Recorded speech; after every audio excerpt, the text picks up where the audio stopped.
This is CNN.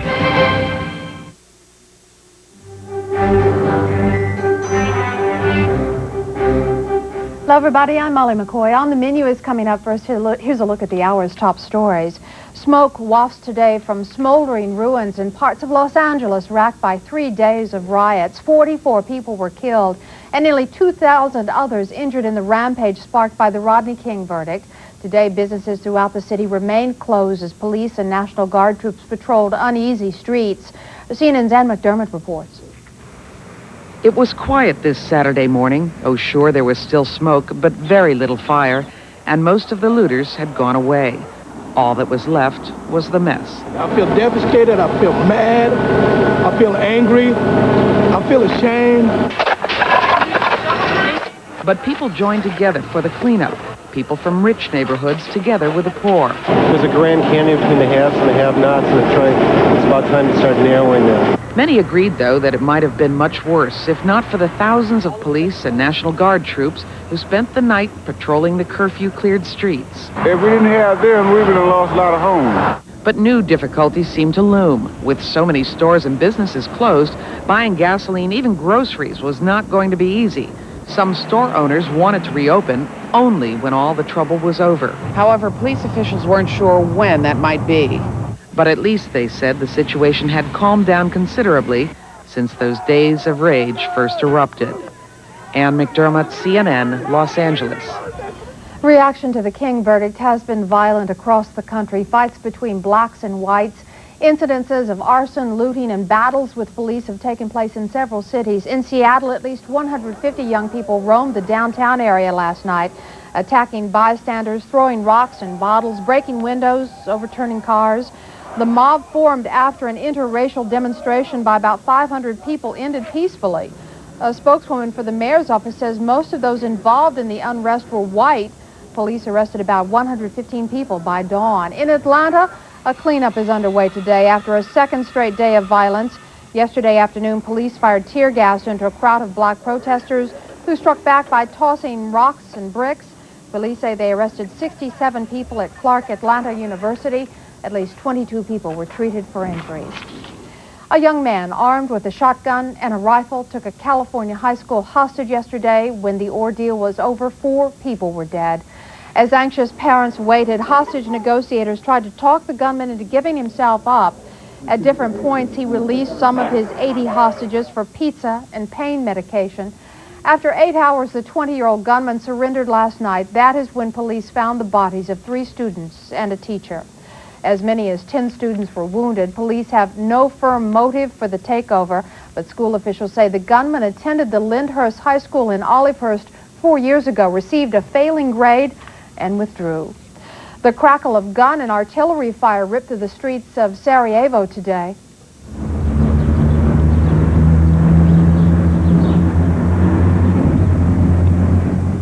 The worst fighting in 2 months chokes the capital of the former Yugoslav Republic of Bosnia-Herzegovina.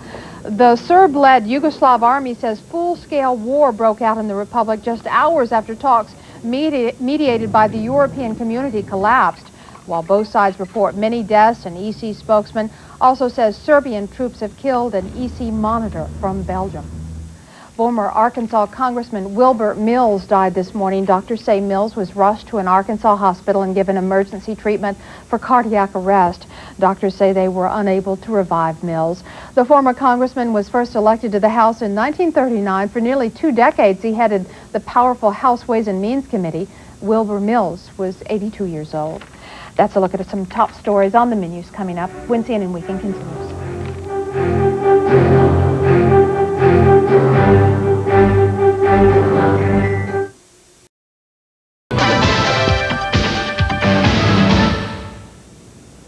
Hello, I'm David French in Washington, and next week on Your Money, we'll tell you how you can get financial and emotional satisfaction when you've been the victim of violent crime. Your Money reports on victim services. Sports Closeup is just ahead, but first Ted Textor joins us from Atlanta with a look at this nation's weather. Ted. David, it is fairly calm across a good part of the nation. There is a bit of cloud cover and some showers have been moving across Nebraska into Iowa.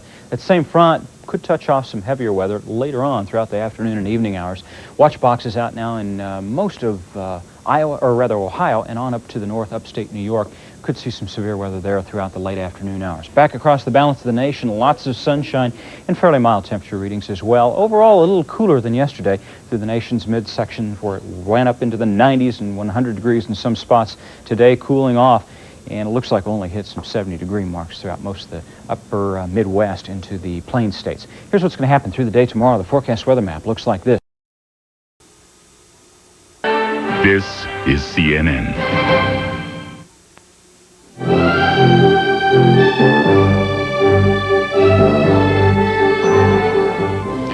Now a look at the hour's top stories. There is a quiet uneasiness in Los Angeles today. Nearly 16,000 law enforcement officers and National Guardsmen share the ravaged streets with citizens trying to clean up from 3 days of violence. The latest figures, 44 deaths, nearly 2,000 injuries, and more than 6,000 arrests. All in the rioting that followed the acquittals of 4 white policemen in the videotaped beating of black motorist Rodney King. Side by side, people of all races have been working to salvage what they can. Together, they're cleaning up the burned-out buildings and looted stores. The cost of the devastation is high. Fire officials said today it is more than $500 million and rising. Parts of the city are without electricity. Some people are finding their neighborhood stores no longer exist. A relative quiet is maintained by the National Guard and police. An additional 4,000 Army troops and Marines are on standby at President Bush's orders. There are no reports of additional fires or looting, but the dusk-to-dawn curfew remains in effect.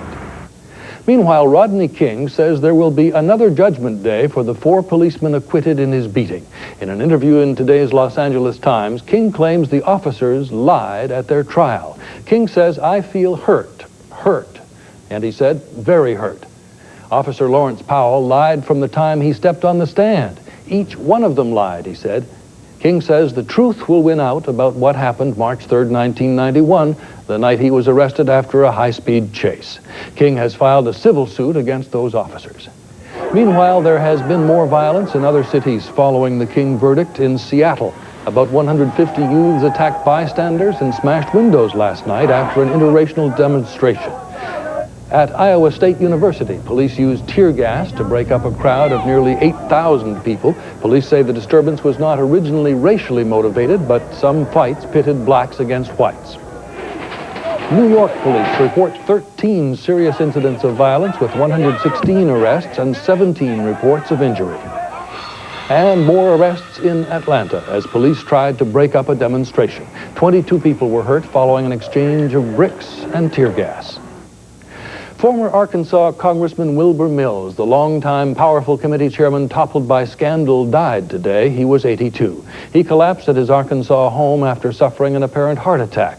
The 19-term Democratic congressman was first elected in 1939 and headed the influential Ways and Means Committee for nearly half that time.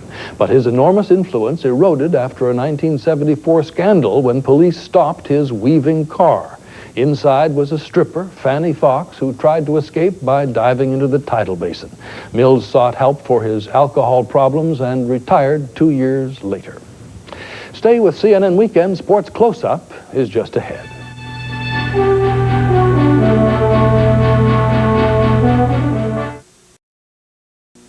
We'll have the details next in CNN Headline Sports. Highlights from the NCAA basketball tournament. Catch the latest sports news, updated at 20 and 50 minutes after every hour on CNN Headline News. Anytime, all the time.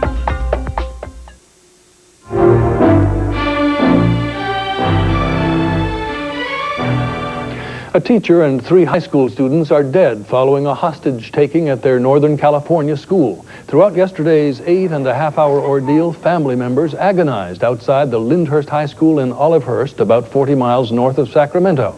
Inside, a distraught former student held as many as 80 students and teachers at gunpoint. Police say he was upset over failing a class and not graduating. In addition to the fatalities, at least 10 people were wounded and 1 critically. The gunman, who eventually surrendered, is in police custody. In the former Yugoslav Republic of Bosnia-Herzegovina, a new round of heavy fighting and a report the president has been taken prisoner.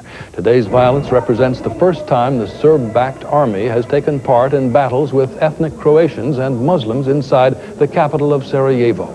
And it came as European community members met in Portugal to discuss ways to end the fighting. An unconfirmed report says Bosnia's president, upon returning from that meeting, was taken prisoner by the army and is being held in a barracks at Sarajevo. We'll have more news at the bottom of the hour. It's time now for Sports Close-Up with Tom Stinar. And today we take a look at how the sports world has been affected by all those events in the Los Angeles area.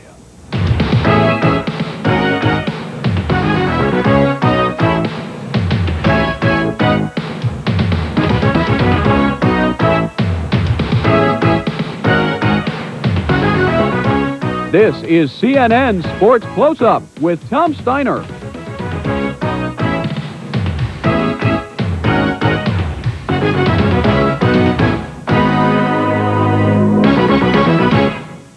Hello again and welcome to Sports Closeup. In the smaller scheme of things, the sports world has also been shaken by the devastating destruction in Los Angeles. In the wake of the Rodney King verdict, the city of Los Angeles has been a living hell for unfortunate ones caught in the eye of the storm. The chaos and horror has produced a trickle-down effect, which has even rocked the sports world. The LA sports scene came to a virtual standstill a day after the violence started. Thursday saw an NBA playoff game, a Major League Baseball game, a horse racing card, and all high school athletic events postponed. The LA Sports Arena, located at the top right portion of the screen, was to have been the site for Thursday night's Game 4 of the Clippers-Utah playoff series, but the game called off because, as you can see, that area of the city also one of the hot spots. Meanwhile, in suburban Inglewood, the Lakers-Blazers Game 4 on Friday also postponed because of the unrest. And like they did on Thursday, the LA Dodgers postponed Friday's game with Montreal because of disturbances near Dodger Stadium. They've canceled the series altogether. Meanwhile, up the California coast, civil unrest in the Bay Area forced the postponement of Friday's Giants-Phillies game at Candlestick. The violence in LA not only caused the Lakers and Clippers to postpone their fourth game, it also forced them to change venues. The Lakers-Blazers game will now be played Sunday at the Thomas & Mack Center on the campus of UNLV. Clippers-Jazz game, first pushed back to Saturday, will also be switched to Sunday at the Anaheim Convention Center.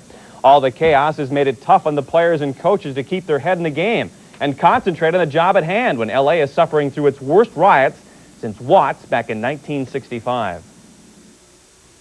This thing watching last night, it just brought back bad memories. I remember how it affected so many people's lives and how tough it was to rebuild from that. For right now, losing their lives, getting beat up, a lot of places being destroyed by fire, and sporting events right now kind of pales in comparison. We are in the city, and when you turn on the TV, you wonder how close it is to you.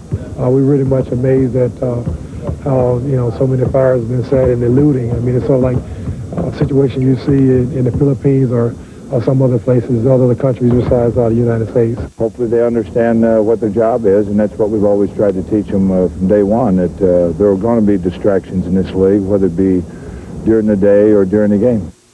Sloan and the Jazz are trying to erase past first-round flops, and staying focused now could be a major concern. One team that has been totally focused is Chicago. The defending champions again appear to be the team to beat. Led by Michael Jordan, the Bulls stormed into the second round, sweeping past Miami. The next test will come against either Detroit or New York.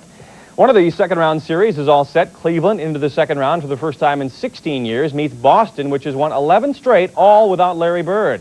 Bird will not play in the opener. His status for the series uncertain. Out west, the surprising Sonics, who knocked Golden State out in 4 games, will face the Utah Clipper winner. Phoenix swept past the Admiral-less Spurs to set up a second-round meeting with either the Blazers or the Lakers. Luckily, the NHL's first-round matchups weren't disturbed, but there was plenty of commotion on the ice. What we witnessed was some of the most intense seesaw excitement in recent playoff history. 6 of the 8 series were stretched the distance. On Thursday, the Detroit Red Wings and Vancouver Canucks became the 9th and 10th teams in NHL history to rally from 3-1 playoff deficits. The Wings host Chicago in Game 1 of the Norris Division Finals tonight at Joe Louis. Canucks, who won the Smythe regular season championship, begin second-round play tomorrow at home against Edmonton. The Patrick Final will feature the league-leading Rangers against last year's Stanley Cup champs. The Penguins became the 3rd team this playoffs to rally from a 3-1 deficit to win in 7. The Addams Family feud featuring familiar foes. For the 9th straight year, Boston and Montreal meeting in the postseason. The series begins tomorrow night at the Forum. It is Derby Day in Louisville, and we will set the scene from Churchill Downs, and we'll take a peek at the horse everybody's talking about. Arazi, the chestnut colt drawing huge galleries. He's already been labeled great. Today he'll try to prove it. That and much more straight ahead, so don't go anywhere.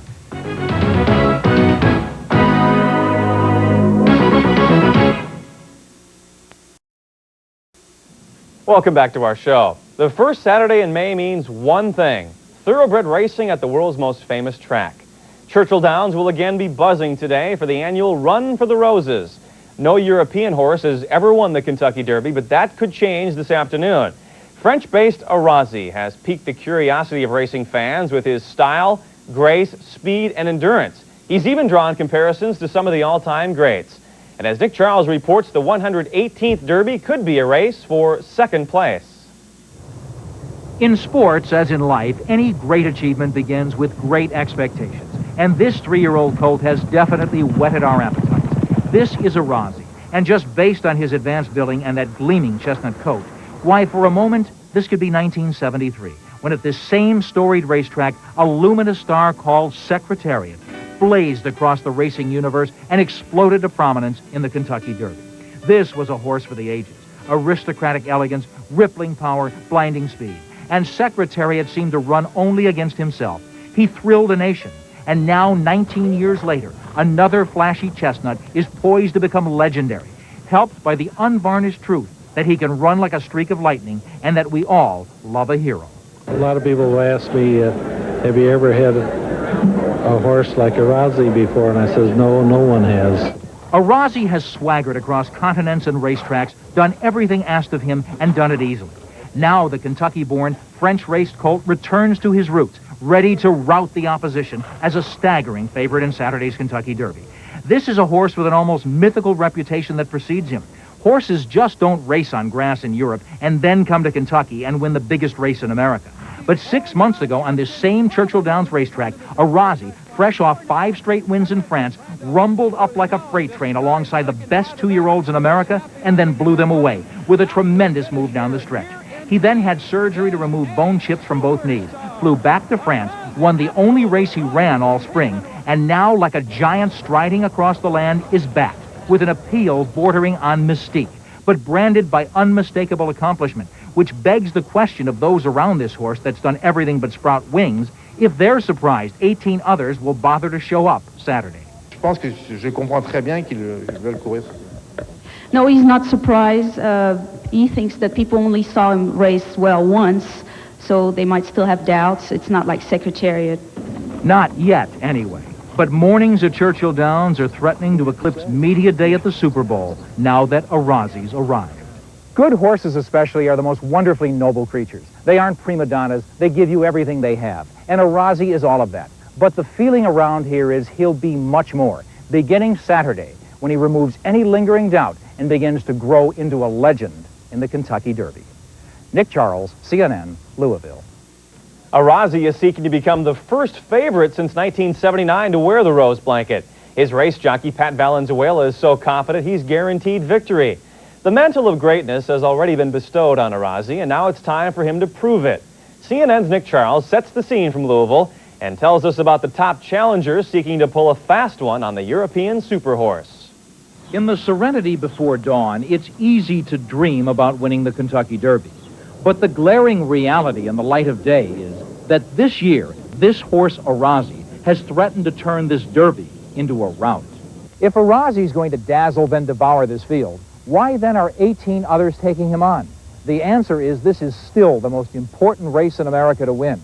Blind ambition and Derby fever are powerful urges. Everyone, I think, across America, they get that Derby fever this time of the year. And if they have even a little bit of a chance, I think they're going to come. But besides cluttering up the track, others feel the rest of the Derby fields closed the gap since Arazi raced and won here 6 months ago as a 2-year-old. Then had double knee surgery and just one easy race in France as a 3-year-old. These horses are mostly horses that have developed after Arazi ran in the Breeders' Cup and went back to France. And if you look at the pedigrees and the racing records on them, they're late developing, well-bred horses. who simply deserve their chance. Regardless who you ran in the race, these horses have earned a right to run. Among them, the Speedy Technology, who could get loose on the lead and last all the way to the wire, and Pine Bluff, who overcame a bundle of problems to win the Arkansas Derby. For these and other contenders, crossing the finish line behind a Rossi just may not be the worst-case scenario for them. If a Rossi, the real Rossi, suits up, the one that you've hyped, the one that you have built, the media darling, shows up, then I think that, you know, we can maybe concede the race. But what has happened is the rest of them, when you evaluate them, have been whipping up on each other. They may be a little bit average, and therefore I think everybody's thinking that they're legitimately second or they're legitimately third. I can't do anything about a Rossi. If he's that good, there's nothing I can do. But I know my horse is real good, and if he's not ready, the other horse, then he's in a lot of trouble. So while the imposing presence of a Rossi hasn't scared away any contenders, trainer Francois Boutant says the more the merrier. The American trainers aren't shy about having so many runners in that race because they think that Arazi's winning the race last year was an accident. This is why the Americans have entered so many horses in the race, and Arazi for them is not unbeatable. But you'll see. Arazi's legion of admirers has turned the Churchill Downs backside into a mob scene. The global excitement has caused a stir like never before. Now, all that's left for Arazi is to run for the roses and validate his superstar billing by getting there first. Nick Charles, CNN, Louisville. And the odds of Arazi claiming the first leg of the Triple Crown increased today when the field of 3-year-olds was reduced by 1. Early second choice, AP Indy, was scratched because of a sore left forefoot. The call at the post coming up in about an hour and a half from Churchill Downs. Well, the wily fox of the high seas, Dennis Connors, was outfoxed by America's Cup rookie Bill Koch, thus will not take part in the defense of sport's oldest trophy for the first time in a dozen years. Connors' Stars and Stripes was whipped again in race 11 of the Defender Final Series. Koch and his crew won the right to defend the coveted cup, sailing America Cubed to an easy 5-minute and 8-second win, its third straight, to clinch the best of 13 Series 7-4. A3's next challenge will come against Italy's Il Moro, the first European challenger to reach the final since '64. The 28th America's Cup match will begin next Saturday off the coast of San Diego. And when we come back, a dangerous husband and wife tandem has taken the racing world by storm. At an age when most begin to slow down a little bit, a 56-year-old driver and his wife have teamed up to become the fastest thing on 4 wheels. The story is next, so stay with us.